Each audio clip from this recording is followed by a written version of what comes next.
Howdy folks, Meandering Mike here in the man cave of madness. It's the middle of the evening and we're going to do an unboxing of Paolo Mori's Blitzkrieg World War II in 20 minutes. Now, this box is already open. This is the original. I bought this when the game first came out. It didn't come with the expansion. You had to buy it separately. So I've had this one for a matter of time. Well, why am I doing an unboxing? Well, because I bought the new. This is not really a second edition per se. It's called the Square Box Edition. It includes the expansion in it. And I've also heard that there were some updates to the rules. So I'm going to be doing a couple of playthroughs and a how-to video on this game. So I decided I wanted to get the latest, greatest updates to the rules. So I decided to do an unboxing. Let's do that now. So as usual, I have made some little slits in the shrink to make it easier for my big fat fingers to get this stuff off there. All right, up and down. So let's check the back of the box. I'm gonna zoom out for a second so you can see the whole thing. Zoom in so we can read it better. That's too close.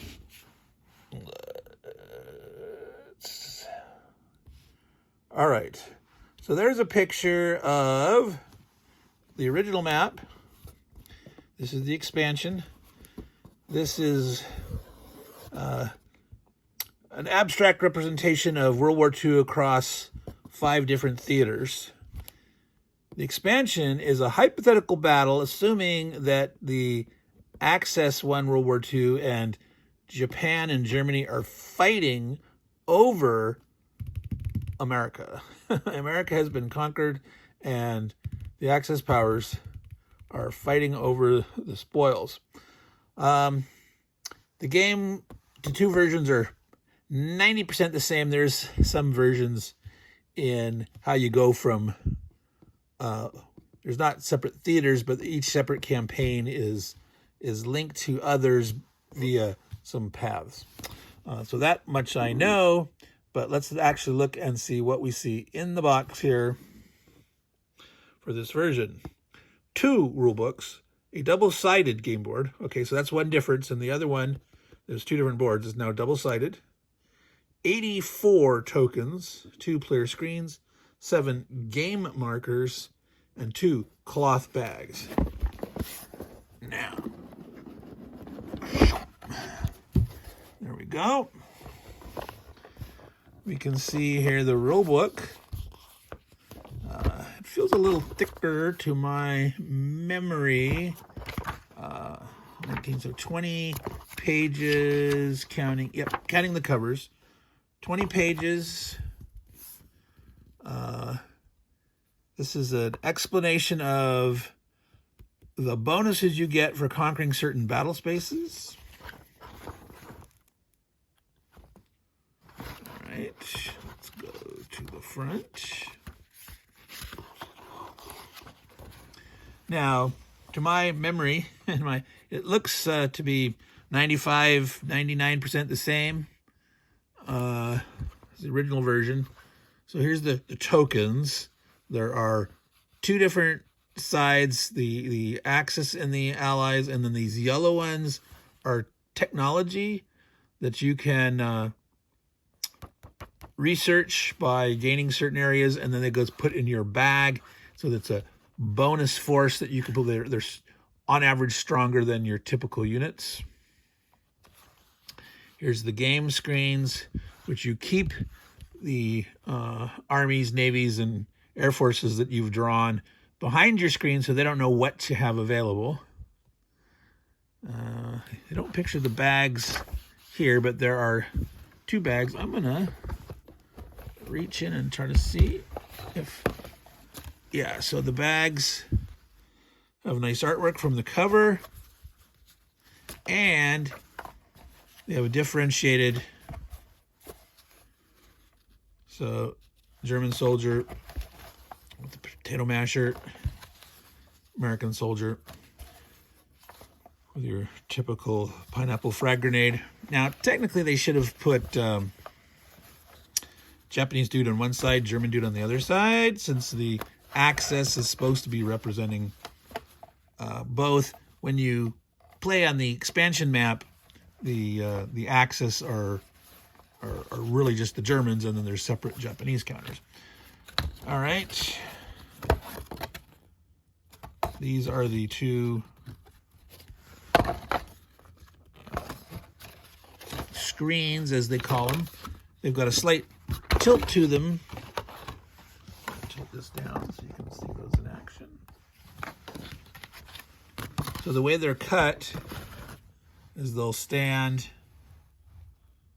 and you can see information on your side explaining the special weapons. This is for the expansion. The definition of the bonuses there. And so your units would be down here as you've drawn that. That's called your reserve. All right. I'm turning this into a sort of a playthrough. I should keep this as an unboxing. All right, so let's finish looking through the rule book here. So here's a picture of the overall map. 5 different theaters. Within each theater, there are campaigns, your victory point track, and there's a battle track for each campaign. It's kind of a tug-of-war game. Talks about the different terms.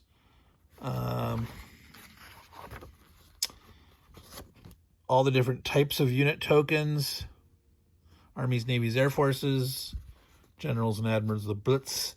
Air Forces is an Air Force that has a Blitz capability. The special weapons that are learned from technology, and they have special abilities. Some of them like the Blitz power that we see on the Blitz Air Force. They didn't show, oh, here, bombing. This is something that normally happens as an effect when you take over territories. There's a battle space effect. Okay, obviously, more explanation. I will go through this in detail later to see exactly what's different in the rules or not. This is the solo rules. There's a bot. I personally don't like the bot very much. It does some weird things that, if you want a programmatic way to play, the bot needs advantages. It needs to start ahead. And to increase the difficulty, you make it start more ahead, and you have to overcome it. Doesn't really play that smart, but it has these random strategies that it follows, that it gives it priorities and stuff. It makes it sort of like, hey, as a solo player, you have sort of like more of a puzzly game where you want to solve how do you beat the bot, which some people enjoy it, but I play solo a different way. But let me keep unboxing. All right, so this map looks to be the same size form factor. I was hoping it'd have like one less fold in it. It would be bigger. But it's the same size as the original box, but they just back printed it to, well, let's see. Yep, there's the, okay, I hope we can get this to lie flat without, okay, that's the expansion. The finish on the map board might be slightly different. I'm not sure. But you'll see. Cubes. Guess you got to keep those 7 cubes safe from moisture. I suppose the paint on the wood or something. A die. The die is not used in the game. This die is there solely to do stuff with the bot. For the solo play, if you're using the bot. I always thought that was kind of weird, but nonetheless, there it is. All right, the counters. Now, what did it fill out? Where did it go? Did I lose it already? Oh, another one falling out. So these are nice rounded corners and everything. However, we have appeared to already have lost one counter somewhere. Where did it go? Is that really possible? That it's not clinging to the back. All right, that is bizarro, folks. Well, let's keep going. The show must go on, as they say. So in the game, the Allied forces and the Axis forces, that really they're making them the German forces here. If you see, see all the iron crosses on the plane wings. Even though the the map, the frontage you're fighting over, is the true global picture of World War II, which would have been both the Japanese and the Germans as the Axis fighting against the Allies. This game is definitely relatively abstracted. Some people argue it's not really a war game. It's more of a war-themed strategy game. I sort of lead on that side. It's a war game in terms of introducing people to war games. But your typical war game grognard will just, laugh and say, of course, it's not a war game. But sure it is. It's a war game, but it's not. Anyway, the forces are equivalent between the Axis and the Allies. They all have the same counter mix, which is obviously an abstraction because that was, not the case in the real war. The yellow tokens are all available to everyone in the research pool. There are 2 tech things that are for the Nippon expansion. You can optionally include these in the base game if you want to. I normally don't, or at least I tried them once, but normally I just leave them out for the original experience. One of the fun things about the Nippon expansion, the Japanese are slightly different. You see here the counter that everyone loves. Yes, folks, Godzilla. They have a 4 as part of their normal army, but they have can't remember, like less 3s in their armies. Yeah, so I think they have only 1 3-strength tank, only 1 3-strength navy. They've got a 4, and then they've got I think the difference is made up in 1s. Yeah, because normally both sides has 2 2-strength navies. They still have a 2-strength navy. The other sides have 1 strength, 2 1-strength navies. They have 4 1-strength navies. So the Japanese have the same number of overall. No, they have 1 additional navy, but they have this 4-strength land unit, whereas they have 1 less 3 and 1 more 1. Did I say that right? Anyway, so these over here are the solo play tokens. This is determining the strategy that the bot uses. All right. So I got to figure out what we lost here. It looks like, yes, the general for the Axis fell out somewhere so far in my unboxing. So I will have to discover. This thing was in shrink, right, folks? You saw me. I hear it. I hear something. It somehow fell, came loose, went through the crack of the insert. Now, if I wasn't so anal about looking, I always love to look under inserts to see if there's something under there. But there it is, folks. So for those of you that are missing a counter, check under your insert when you open these.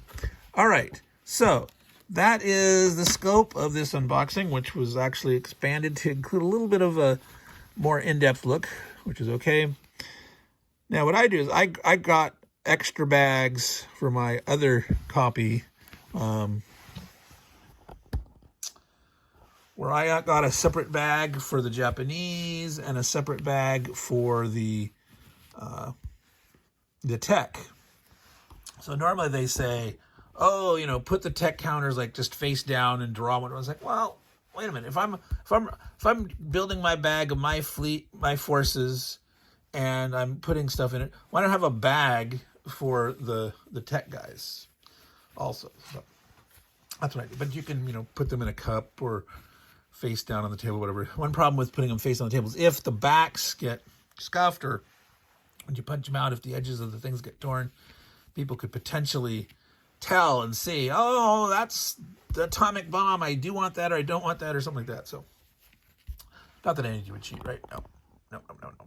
All right, so Meandering Mike, Man Cave of Madness, meandering on as usual. This is Paolo Mori. That's Italian.